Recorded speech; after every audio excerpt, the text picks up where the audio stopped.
आप सुन रहे हैं एजी एंटरटेनमेंट की धमाकेदार प्रस्तुति।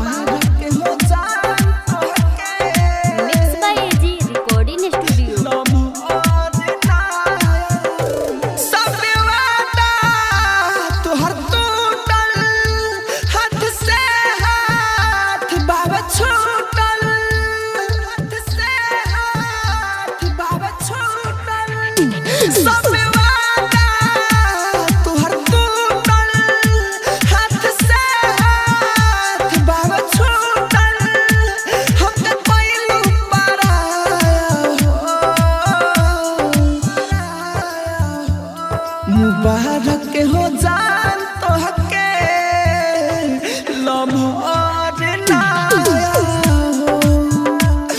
मुबारक हो जान तो हके लम्हार नाया हो।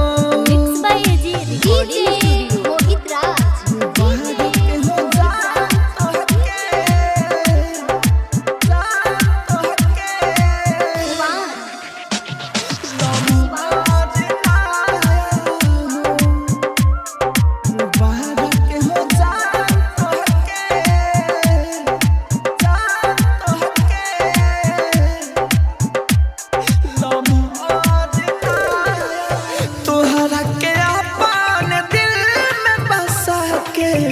गलती कैनी भारी हो नहिया में दहिया इजार जाई लगे ऐसन पाई बीमारी हो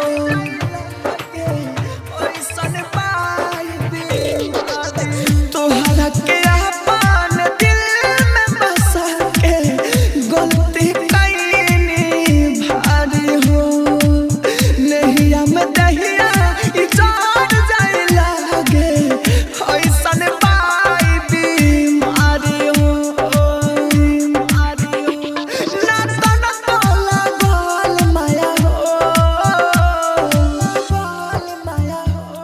मुबारक हो जान तो हके लम्हार नाया हो।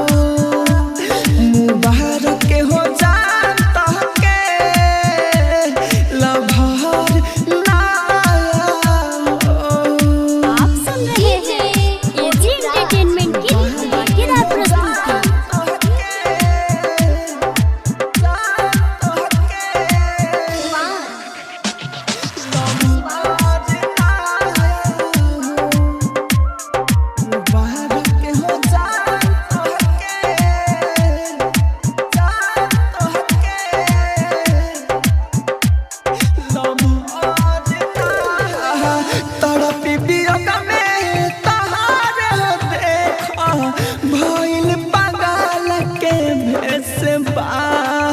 प्यार न तहरा मिली जवन कोइले माही रे हमू कैसे बा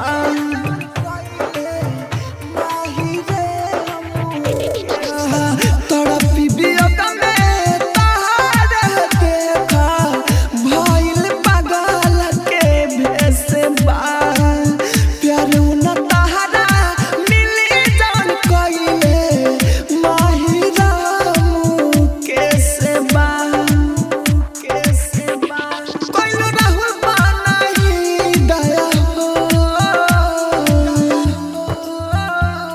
मुबारक हो जान तो हके लम्हार नाया हो। मुबारक हो जान तो हके लम्हार नाया हो। एजी रिकॉर्डिंग स्टूडियो रोशनपुर सपहा।